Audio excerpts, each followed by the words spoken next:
O transporte ilegal de passageiros já resultou este ano em aproximadamente 1.500 multas aplicadas a motoristas de São Luís. Ao vivo, o repórter Vones Mascarenhas tem as informações. Bom dia, Vones. Bom dia, Natália. De acordo com o Departamento Estadual de Trânsito, apenas este ano foram emitidas 1.448 multas a motoristas que estavam realizando o transporte de passageiros sem a devida autorização. No entanto, o número de multas poderia ser muito maior, já que existe a atuação dos táxis lotação, que se aproveitam da precariedade no sistema de transporte público e fazem o transporte ilegal de passageiros, especialmente da Aritaquibacanga para o centro e vice-versa. Essa atuação é tão forte, Natália, para você ter uma ideia, de que na Aritaquibacanga já existe até uma associação de táxis lotação, que é composta por aproximadamente 180 associados. Eles querem regulamentar esta situação. No entanto, a prática ainda é considerada ilegal e, devido a esse fator, a SMTT, a Secretaria Municipal de Trânsito e Transporte, faz fiscalizações diariamente para tentar coibir a atividade. Apenas este ano já foram apreendidos 589 veículos realizando transporte ilegal de passageiros. Natália. Obrigada, Vones. Há menos de um mês, para o fim do prazo do recadastramento biométrico, cerca de 190 mil eleitores ainda não fizeram a atualização de dados em São Luís. Segundo informações do Tribunal Regional Eleitoral do Maranhão, até agora, 470 mil eleitores da capital já compareceram. Quem não se recadastrar até o dia 19 de dezembro terá o título cancelado, entre outras penalidades. Para evitar filas, o TRE orienta que o melhor caminho ainda é o agendamento de atendimento pelo telefone 0800 098 500 mil ou pelo site do Tribunal Regional Eleitoral www.tre-ma.jus.br. O déficit habitacional do Maranhão é de cerca de 400 mil domicílios. O estado apresentou os piores indicadores do país, segundo o estudo do IPEA. Mais de 25% do total das moradias impróprias do Nordeste estão no estado. A reportagem é de Jade Bona. Dona Antônia não tem casa e depende de aluguel social. Ela vai voltar a morar debaixo da ponte do São Francisco, na capital. Bem difícil. Tem vezes que não tem nem café da manhã. Agora eu vou ter que voltar de novo para debaixo da ponte. Estava limpando o barraco, estou limpando o barraco para voltar, porque o aluguel atrasou. Está 6 meses atrasado, o dono do quarto não quer mais esperar mais nada. Uma situação que se enquadra no déficit habitacional, quando o domicílio não tem capacidade de atender o morador de forma digna. O Maranhão tem o maior percentual do país, 21,1%, o que equivale a 400 mil domicílios no estado. Os dados são da Pesquisa Nacional por Amostra de Domicílios. Em abril de 2012, o governo do Maranhão apresentou o Plano Estadual de Habitação de Interesse Social, um investimento de 8,8 bilhões de reais. A maior parcela é contrapartida do governo federal, 8 bilhões. A meta é reduzir em 12 anos 60% do déficit habitacional no estado. É um problema que o governo do estado tem enfrentado, o governo da governadora Rosana tem enfrentado. Nós já conseguimos estagnar o crescimento do déficit habitacional e nesse momento o déficit é declinante, ele diminui. A cada ano vem diminuindo, enquanto o déficit habitacional do Brasil ele sobe a uma média de 6%, a do Maranhão no último ano registrado pelo IPEA foi de 10%. Portanto, o Maranhão cresce na diminuição do déficit acima da média nacional. O déficit habitacional reflete outros dados de infraestrutura. Na capital, parte da população não tem acesso ao saneamento básico, energia. Segundo pesquisa do IBGE, apenas 17,56% da população maranhense tem banheiro em casa. E apenas 16,39% da população é atendida pela rede coletora de esgoto. Ainda segundo a mesma pesquisa, 14,5% dos domicílios maranhenses foram construídos com paredes de material não durável, como as palafitas. Aqui o esgoto a gente pede perdão a Deus e perdão ao meio ambiente, mas a gente usa, eu estou querendo dizer como é que é o modo de se usar. A gente não tem esgoto, saneamento básico, nosso saneamento é o fundo quintal e a gente pede perdão ao meio ambiente, que a gente usa em modo inadequado no esgoto, a gente não tem. Um impacto na questão da qualidade da moradia. Portanto, hoje nós avançamos bastante. Nós ainda temos uma grande quantidade de casas precárias e nós temos combatido isso com os programas nacionais de habitação rural, com o Ministério das Cidades, com recursos do próprio Tesouro do Estado, temos recursos do Fumacop, nós temos investido fortemente. Ano passado e este ano, o governo da governadora Rosiana Sarney investiu quase 70 milhões de reais do recurso do Tesouro do Estado em fomento à construção de moradias populares para as pessoas entre 1 e 3 salários mínimos. O plano está dentro do cronograma e sua realização também transforma realidades. O déficit não é só a necessidade de casa, mas também uma grande quantidade de estoque de imóveis vagos, desocupados, que nós temos. Aqui em São Luís mesmo temos 23 mil imóveis desocupados, ou seja, estão vagos e que não tem ninguém morando, que pode muito bem vir a contribuir para diminuir o déficit. É necessário que as autoridades municipais planejem a questão do déficit habitacional para que a gente possa diminuir sensivelmente o déficit do nosso estado. Para quem vive sem condições de moradia, o sonho é uma casa própria digna. O meu maior sonho é ter uma casa própria minha boa, uma casa que dê para me dar dignidade para minha filha. O meu maior sonho é, antes de eu ir embora dessa terra, desse mundo, é deixar minha filha numa boa condição, que ela olhe para frente e diga: meu pai foi embora, mas deixou isso aqui para mim. Sobre o assunto, a gente conversa com o presidente da Comissão de Moradia da OAB no Maranhão, Rafael Silva. Bom dia, Rafael. Bom dia, Antônio. Segundo a pesquisa aí do IPEA, faltam 400 mil moradias no Maranhão, mas de acordo com a Comissão de Moradia da OAB, esse número pode ser muito maior? Não, é esse o número que a gente trabalha mesmo. Agora, falar 400 mil moradias é falar de 2 milhões de pessoas. É falar de um terço da população do estado. população maranhense. Esse é o número. Um terço da população do estado. Qual é a solução imediata, Rafael? Não tem solução imediata, mas há medidas que precisam ser tomadas. Por exemplo, a questão do programa Minha Casa Minha Vida, né, que é o maior programa habitacional da história. É importante? É importante, evidente. Agora, o planejamento aqui no Maranhão é de 80 mil unidades que tem atualmente pensadas, sendo executadas para serem entregues. Ou seja, 320 mil famílias estão fora desse planejamento. Então, isso tem repercussões em muitas áreas. Por exemplo, quando você pensa na questão das ocupações, dos imóveis, dos terrenos que não estão sendo devidamente utilizados pelos seus proprietários, né? que não estão cumprindo função social de propriedade. O problema das ocupações precisa ser tratado, inclusive, pelo Poder Judiciário, com esses números na cabeça. Porque as pessoas que estão em área de ocupação, elas não têm dinheiro para acessar a moradia através do mercado imobiliário, que é especulativo, trabalha com preços no teto, e o programa habitacional do Minha Casa Minha Vida não é suficiente, não vai chegar para 320 mil famílias, e elas precisam morar agora. Isso, então, vai chegar ao Poder Judiciário, através das ações de reintegração de posse, e todos esses números vão ser esquecidos, essas pessoas vão ser tratadas como criminosas, que estão cometendo um crime contra os proprietários. Isso não pode ser tratado assim. É preciso mais do que nunca mudar essa política de tratar essas questões, Rafael, principalmente com relação a esses despejos. Em São Luís, vocês têm esse número de quantos despejos, quantas pessoas, quantas famílias estão ameaçadas de despejo só na capital?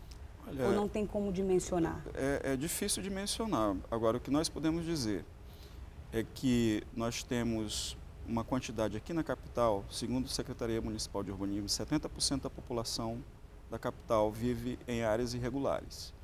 Então, são pessoas que estão numa situação de insegurança jurídica. Sim. Agora, ações de reintegração de posse, toda semana no OAB nós recebemos 5 a 10 informações da Polícia Militar de requisição de força para cumprimento de ordem de despejo, envolvendo coletividades. Agora mesmo nós acabamos de receber hoje uma informação de uma comunidade em Passo Lumiar que são 700 famílias. Olha, um dado. Uma ação de reintegração de posse em Bacabeira, com trânsito e julgado, de um proprietário, tem uma decisão de despejar 500 famílias. São 2 mil pessoas em Bacabeira. É 12% da população de Bacabeira a ser despejada numa ação de reintegração de posse. Isso é reflexo dessa situação. E o Poder Judiciário está tratando isso dessa forma. É preciso questionar essas decisões do Poder Judiciário. Falando em questionar as decisões do Poder Judiciário, a situação da APACO, que já se arrasta aí desde o começo do ano. Essa semana teve mais um desdobramento com uma ação aí que foi até considerada positiva, que foi adiado aí um despejo por 10 dias, se salvo engano. Como é que está essa situação? Qual é o real cenário hoje da APACO, localizada ali na cidade operária, aqui em São Luís? A situação da APACO é mais um desses absurdos, né? É um terreno que é da extinta Coab, hoje é da Emarp, que é uma empresa do Estado do Maranhão, estamos falando de um bem público, e a Emarp está negociando a venda para os atuais ocupantes. No entanto, há uma ação de reintegração de posse, sempre através dessa via, das ações de reintegração de posse, uma pessoa que se diz proprietário, um particular que se diz proprietário, e conseguiu uma decisão judicial para despejar, e não foi despejado, porque a Polícia Militar não teve efetivo para cumprir. Então, remarcou, né? Remarcou. Então, com isso, nós ganhamos aí cerca de 10 dias para tentar reverter essa decisão.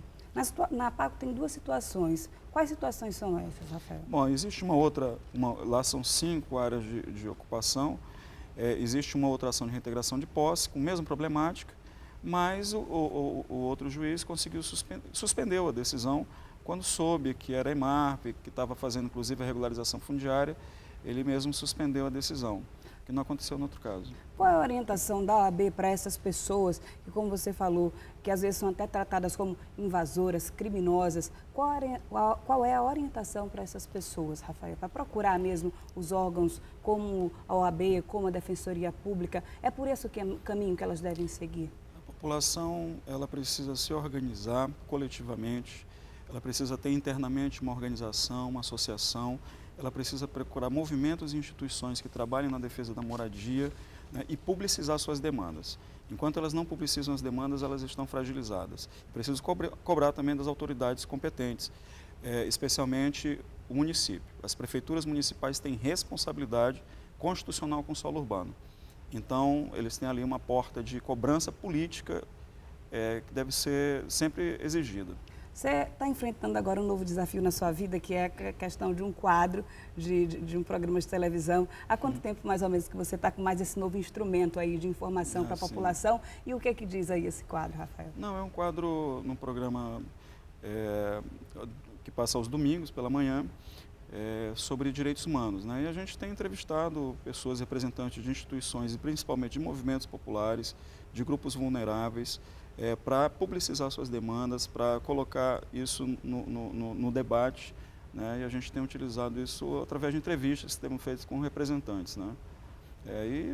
E queremos destacar mesmo para os grupos vulneráveis. Já entrevistamos as associações das prostitutas, travestis, trabalhadores rurais, então a gente precisa pautar essa temática, né? Essa temática da exclusão, que é em que vive a maioria da população. E esse quadro, ele é exibido que horas, quando, em que programa, qual canal? Como é que a pessoa pode falar?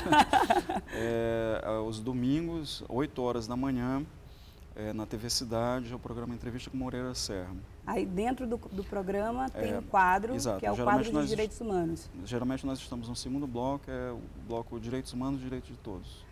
Rafael, obrigada pelas informações e pelos esclarecimentos sempre que solicitado aqui pela TV Assembleia. Eu que agradeço o espaço democrático. Obrigada.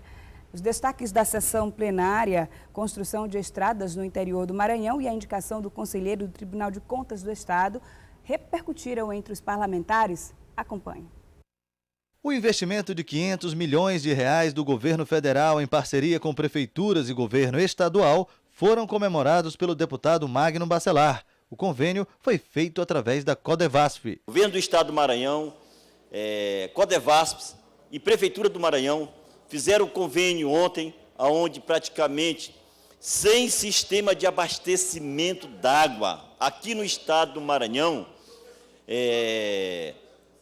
vão beneficiar 21 municípios. Vão beneficiar praticamente aí 20 mil pessoas. Da importância da parceria do governo Dilma Rousseff, essa presidenta que vem fazendo um excelente trabalho em parceria com o governo do Estado. O deputado Antônio Pereira falou sobre a licitação que permitirá a realização de obras de construção de estradas no interior do Maranhão. A MAC ganhou, que é uma empresa de São Paulo, ganhou a 063, que está incluso Fernando Falcão e mais 4 estradas, e a Ducol é vencedora da 064, que ganhou, que tem também 5 estradas estaduais, que inclusive está Bom Jardim, São João do Caru, a famosa Estrada dos Sonhos, né? Dentro do compromisso, deputado Magno, exatamente aquele compromisso, quando aqui aprovávamos o empréstimo, que pensávamos na integração do Maranhão com o resto do Maranhão, internamente, e com o Brasil, exatamente a governadora cumpre aí. Hoje, terminou ontem, foi aberto, estamos agora apenas na parte, ver se os vencedores não têm, na sua documentação, nenhum problema. A ampliação em mais de 200% da área indígena na região de Fernando Falcão foi debatida pelo deputado Rigo Teles. O parlamentar chamou a atenção para os possíveis prejuízos às famílias que já vivem na área. A situação se agrava ainda mais porque ficou constatado que a demarcação provocará a extinção de 11 assentamentos, 6 do INCRA e 5 do Banco da Terra. E 1.500 propriedades rurais ficarão dentro da reserva indígena. Isto acaba com 50% da produção econômica de Fernando Falcão, senhoras e senhores deputados, que tem a sua economia baseada na agropecuária. Hoje o rebanho bovino de Fernando Falcão é acima de 10 mil cabeças de bovinos. O prefeito também informou ainda que dentro da área de ampliação pretendida pela FUNAI, não foi levada em consideração o direito dos quilombolas, que reside há mais de 200 anos nos povoados Sítios Arrudas, localizado no município de Fernando Falcão. Na sessão extraordinária para a votação da indicação do conselheiro do Tribunal de Contas do Estado, o primeiro a discutir a matéria foi o deputado Rubens Pereira Júnior. Percebendo, primeiro, a fragilidade do processo. Em segundo, o risco do uso político do Tribunal de Contas. É que nós votamos contra na comissão e, no momento certo, encaminharemos a votação contrária à aprovação da presente resolução. Não é nada pessoal contra o vice-governador. Nós reconhecemos a importância do Tribunal de Contas. Nós sabemos que lá é um órgão técnico e político. Esta vaga é da Assembleia, mas o debate poderia ter sido ampliado. Os deputados Tatá Milhomem, Manuel Ribeiro, Elisiane Gama, Marcelo Tavares e Bira do Pindaré também se manifestaram sobre o assunto. Vossa Excelência, sugerir entrar com um projeto de resolução fazendo as indicações para a mudança disso que Vossa Excelência pensa. Eu concordo com Vossa Excelência. Até porque, sobre alguns aspectos, eu sou meio anarquista. Eu acho que o governo atrapalha mais do que ajuda. O nosso regimento prevê lá num artigo que diz que quando tem assinatura de um líder de bloco, dispensa as 14 assinaturas. Neste caso, não, senhor deputado Manuel. Não, ela é discutível. A resolução é textual de que é necessário... Sim, ela é discutível. Ainda vou além. Outras incongruências. Diz que um deputado não pode assinar 2 projetos de resoluções. Aqui nesta casa, nós podemos assinar quantos projetos de resolução nós queremos. Cargo dessa natureza para um órgão que tem uma responsabilidade fundamental, que é o Tribunal de Contas do Estado, deve, no meu entendimento, ser uma indicação de fato técnica e não meramente política, muito embora a gente saiba que a participação política também seja importante, mas, no meu entendimento, não nesse caso. Há um questionamento de todo o processo, com argumentos jurídicos claros, que deverá ser apreciado pela Justiça, vai ter que ter um posicionamento, vai ter que ter uma justificativa clara, e nós vamos revelar o teor da decisão de todos os magistrados que atuarem nessa questão. Vamos revelar cada posicionamento, porque o que nós estamos defendendo aqui é a República. Não se trata aqui de uma discussão em relação ao vice-governador ou quem quer que seja.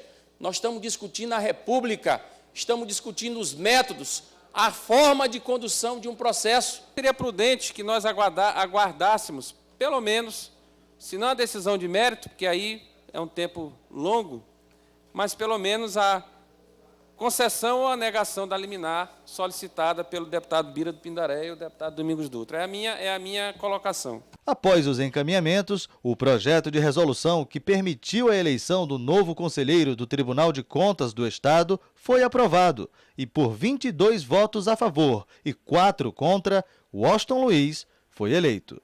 Projeto de decreto legislativo 44, inclusive a galeria se poste de pé, por gentileza. Projeto de decreto legislativo 447/2013, aprova a indicação do nome do senhor Joaquim Washington Luiz Oliveira para exercer o cargo de conselheiro do Tribunal de Contas do Estado do Maranhão, conforme indicação subscrita nos termos do decreto legislativo 151. Na tarde de ontem, o juiz José Edilson Caridade de Ribeiro, da 6ª Vara da Fazenda Pública de São Luís, concedeu liminar, suspendendo o processo de indicação pela Assembleia Legislativa em relação à escolha do próximo conselheiro do Tribunal de Contas do Estado e sua respectiva eleição. Até ontem à tarde, o Poder Legislativo Estadual ainda não havia sido notificado sobre a decisão do magistrado. Você vai ver no próximo bloco. Atenção, pais, mudança na lei dos materiais escolares. Segundo a legislação, entre outras regras, as escolas não podem criar taxas para compensar os itens que saem da lista. Não sai daí que a gente explica essa história já já.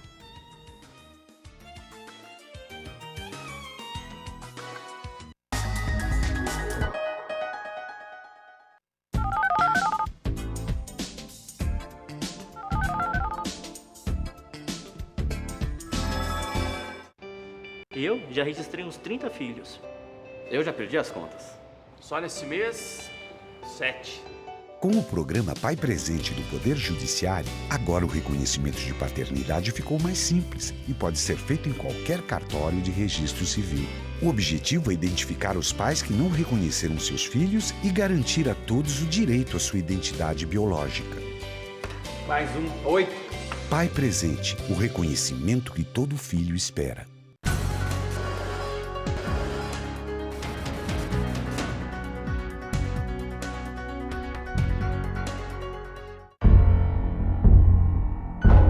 Você sabe o que ele faria se alguém o provocasse, xingando, ofendendo, chamando para a briga? Nada. Minha vida vale mais do que qualquer briga ou discussão. No Brasil, centenas de pessoas são mortas por motivos fúteis. Conte até 10. A raiva passa, a vida fica. Paz. Essa é a atitude. Uma campanha do Conselho Nacional do Ministério Público e ENASP. Nós queríamos produzir, mas nós não tínhamos recursos, era só na enxada, na unha mesmo. Foi quando surgiu os recursos do Pronaf, é que nós podemos investir mais nas instalações, mais na própria lavoura. O meu sonho, eu posso dizer que em parte eu já realizei. O investimento na agricultura familiar melhora as condições de vida no campo. Eu sou um exemplo que o Brasil melhorou. A gente faz um novo país.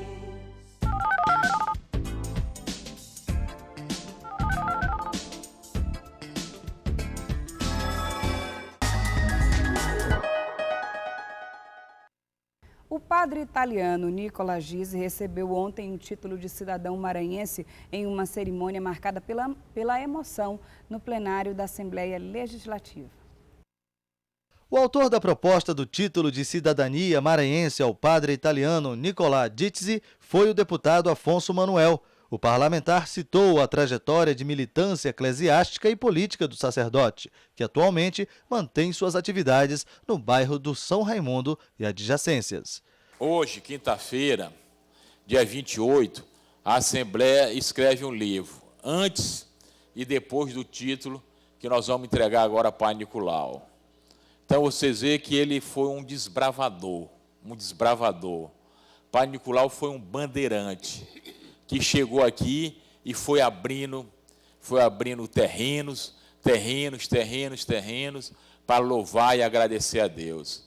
Então, esse homem é um gigante adormecido por Deus, no coração de todos nós. Após seu pronunciamento, o deputado Afonso Manuel fez a entrega do título.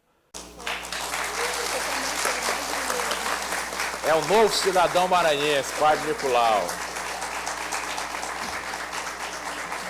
O padre Nicola Dizzi é filho de camponeses italianos e passou a infância na cidade de Guglielmese e depois foi estudar em Roma. Cursou a Faculdade Gregoriana dos Jesuítas, formando-se em Filosofia e Teologia. Chegou ao Maranhão em 1967, onde fundou ao longo dos anos 23 igrejas. Emocionado, o padre agradeceu a homenagem.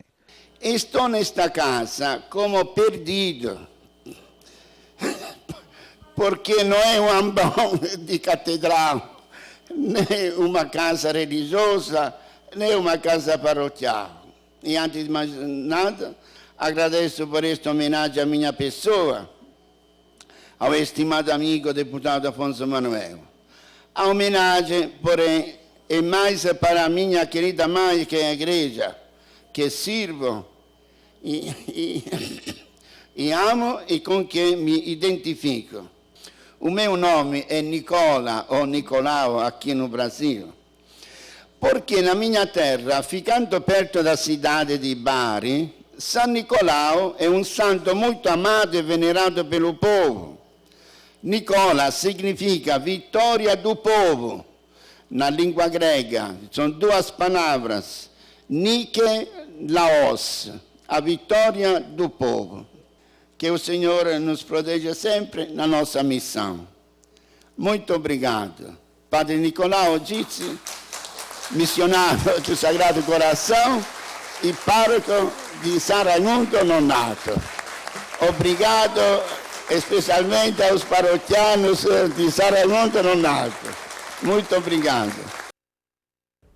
O recadastramento dos servidores estaduais ativos, aposentados e pensionistas termina hoje, nesta sexta-feira, de acordo com a Secretaria de Gestão e Previdência do Maranhão, responsável pela atualização cadastral.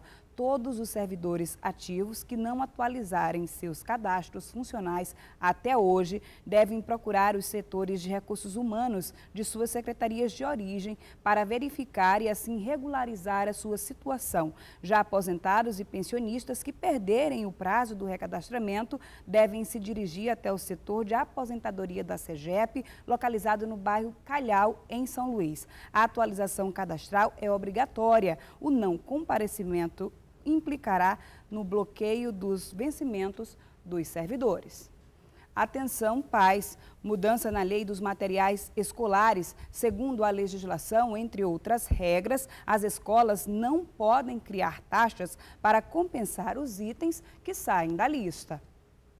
Canetas, lápis, borrachas, resma de papel, pasta escolar, algodão, descartáveis, álcool e flanela. Reconheceu a lista? Quem tem uma criança matriculada em escola sabe que essa é uma lista comum de materiais escolares. Com a sanção de uma lei, a lista muda. A lei que já está em vigor altera a natureza dos produtos. Apenas os de uso individual estão permitidos. Na prática, os descartáveis e materiais de limpeza estão proibidos de figurar na lista. E quanto aos itens intermediários, um dos produtos que pode ser tanto de uso individual como coletivo é a resma de papel. Vai depender da quantidade pedida na lista. Se for de 1 a 3 resmas, ainda é considerado uso individual. Mas se for um número muito superior a isso, como por exemplo 10 resmas, é considerado de uso coletivo. E aí, o pai já não tem a obrigação de levar para a escola.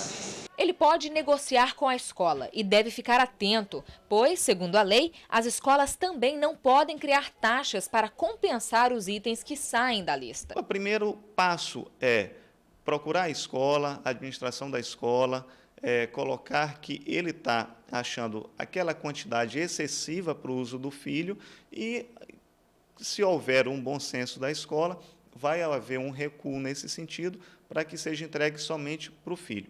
O que o pai deve ficar atento também, como surgiu isso agora no final de ano, essa nova regra, vamos dizer assim, se de repente não vai haver um exagero por parte da revisão do valor da mensalidade, porque de repente é retirado isso da lista para o pai entregar, mas é embutido no valor do contrato do próximo ano. E aí há um reajuste desproporcional da mensalidade em virtude disso.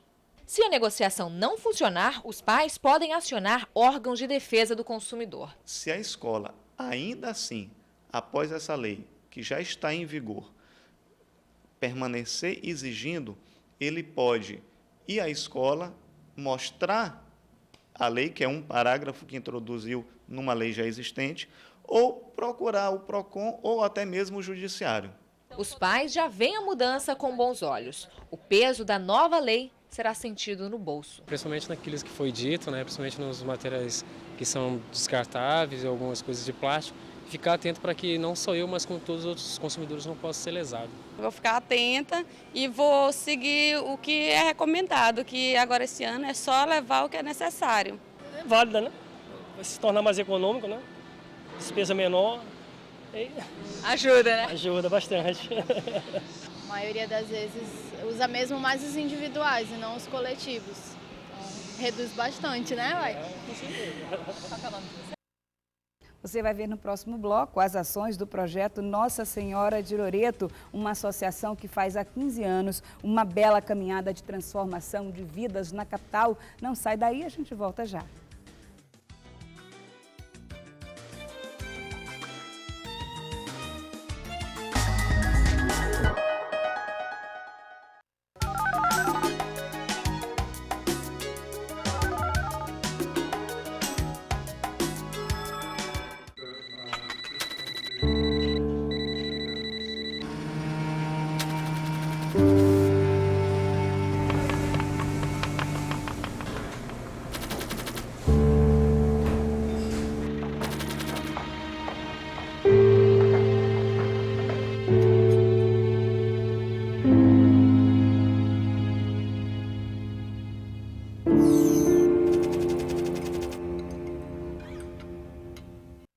Chega o período das chuvas, também chega a ameaça da dengue.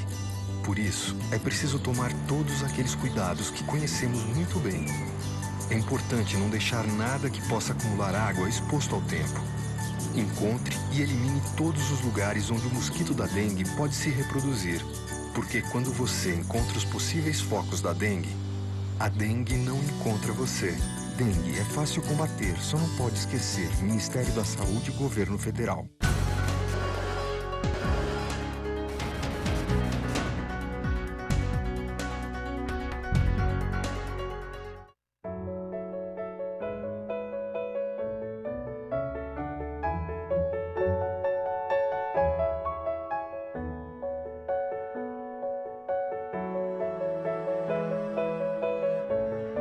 Sua família não vai esquecer o que você fez por ela.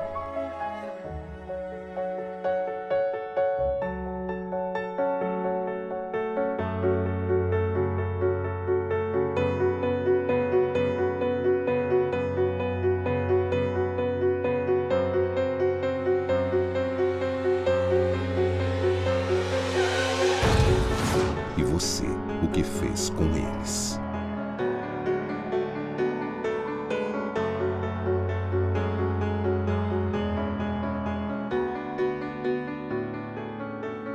A culpa não morre nunca. Respeite o limite de velocidade.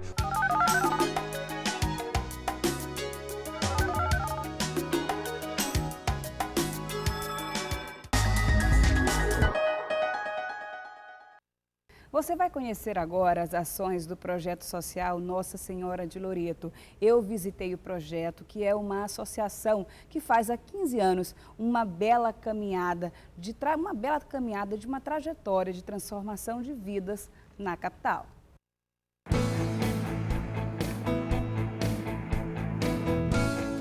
A panificadora Sabor e Vida é a porta de entrada de um projeto social localizado no bairro Jardim Lisboa, na cidade operária, em São Luís. A Associação Nossa Senhora de Loreto faz uma bela caminhada de transformação de vidas. As delícias expostas, como bolos, biscoitos e pães, são caprichosamente preparadas por ex-alunos e alunas.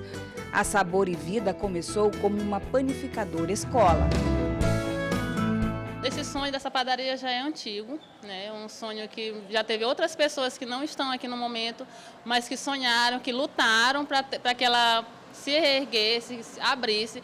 Então, assim, a gente está sempre fazendo cursos, né? Então, a gente pensou em dar oportunidades também, porque tem gente que está fazendo curso e que não consegue um emprego formal, porque é difícil, né? Então, a gente pensou nessa possibilidade de abrir, fazer essa comercialização e aproveitar quem já fez o curso, né, para que botasse em prática aquilo que sabe, e a gente ajudar essas mães, às vezes são mães de alunos nossos que estudam aqui na instituição e que às vezes não tem uma renda, às vezes, sabe, os filhos ficam na rua, então eles vêm para cá, a mãe já vem trabalhar, as crianças vêm. Gilvanete fez a oficina de panificação. Foram 4 meses de aprendizado para garantir uma nova profissão. Foi uma transformação, porque eu trabalho na cozinha dos outros. Aí participei, fui selecionado nesse curso, nessa oficina de padeiro. Aí passei e estou aqui na padaria. Então, para mim, foi muito gratificante, muito bom. Em uma área verde que mais parece um parque, crianças e adolescentes também têm o seu momento de ampliar a sua visão sobre o mundo, seja na leitura, na dinâmica de grupo, nas aulas de capoeira. Algumas crianças mostram claramente que ainda estão no início, mas o que vale é aprender e participar. Eu estou falando da Associação Nossa Senhora de Loreto, que tem 15 anos. Ela foi fundada em 1998. A debutante agrega atividades que ajudam a melhorar a qualidade de vida de várias comunidades. E eu convido você a conhecer agora esse projeto.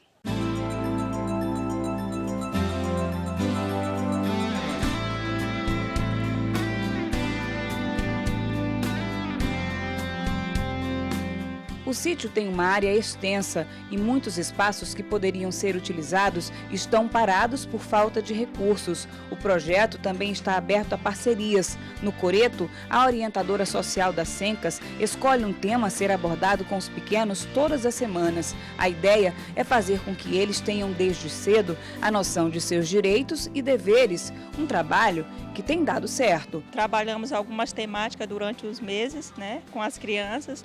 No mês das crianças, nós trabalhamos o ECA, que é o Estatuto da Criança e do Adolescente.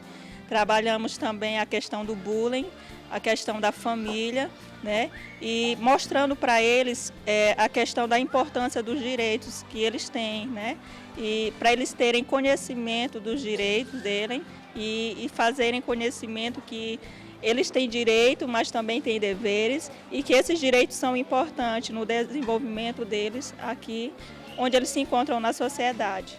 Muitas crianças estão aqui desde cedo, uma experiência que assegura oportunidades, desenvolvimento físico, moral e social, com uma convivência familiar e comunitária. É assim que enxergamos em cada uma delas o brilho da felicidade. Eu gosto de estudar aqui porque aqui tem muita gente para brincar e tem professora para ensinar a gente, fazer as coisas, obedecer. Aqui não é como na rua, que a gente pode brincar direito, que tem muita violência. Aqui não tem nada de violência. É bonito, a gente brinca, a gente faz de tudo aqui.